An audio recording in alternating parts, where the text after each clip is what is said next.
Hello, wonderful viewers. In this video, the blessed Apostle Arome Osayi reveals the destiny of the wicked and the purpose of the anointing. Kindly like, watch, subscribe, and turn on the notification bell. God bless you.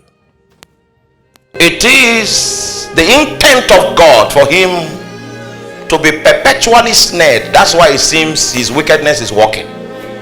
It is so that they can be destroyed forever.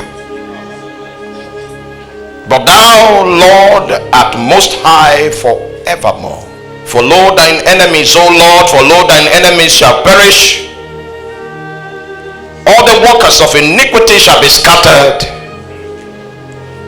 But my horn shalt thou exalt, like the horn of a unicorn.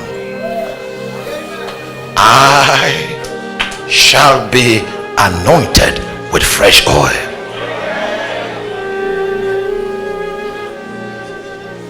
He said the destiny of the wicked is to perish, to be destroyed forever. But you, God, you are exalted. And in the midst of the enemies, what God does is that he releases an anointing. And the more the anointing projects your horn, the more the enemies are destroyed. That's the formula. It's not as if God should take the enemies away. What he does when they are enemies is that he anoints a man so that his authority can be exalted. The purpose for the anointing and the significance of the anointing is most explicitly revealed under the old covenant, because anytime a man is to ascend to governance, to kingship, here his ascendancy is on the strength of an anointing. And the way the anointing was spoken about in the book of Psalms 92 is that there is an intrinsic relationship between the anointing and authority, because it is what releases you into rulership. And so anytime an anointing comes upon your life, the intent of God is that you will rule with it. So just in case you have enemies, that's no longer a challenge, because the anointing empowers you to rule. Have you heard rule thou in the midst of your enemies? I need to tell you about the anointing. And before I can do that, I need to take you to Psalms 110. If we do Psalms 110 in the next 15 minutes, you will now be able to understand Acts chapter 1 verse 8. Anytime the anointing is released, the intent of God is that he wants to raise a ruler. There's something you are designed to rule over. What authenticates the anointing on your life is your ability to rule. We hear that witchcraft has experienced a resurgence in Benin. The cure for that uprising is what?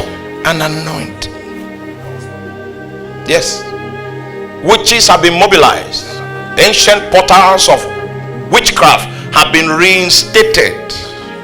And here the doorway of traveling spirits has been re-established after about 100 years that it was shut down. What I mean by that is a passageway where witches can disappear. The fires of that portal were kindled after 100 years.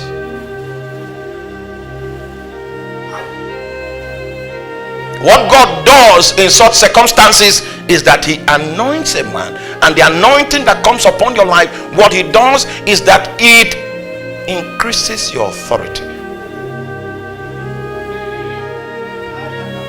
Come with me. Psalms 110 from verse 1.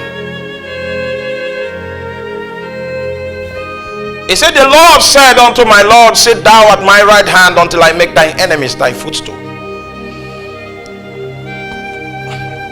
So the Father is saying unto the Son, after he finished redemption and ascended back into the heavens, he was given a seat, an office at the right hand of the Father.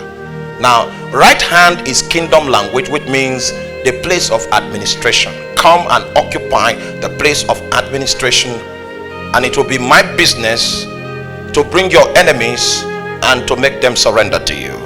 It was a promise that the Father made to the Son, and the administrative capacity that the Son has been assigned on the account of his return after the accomplishment of redemption is the office of the Christ.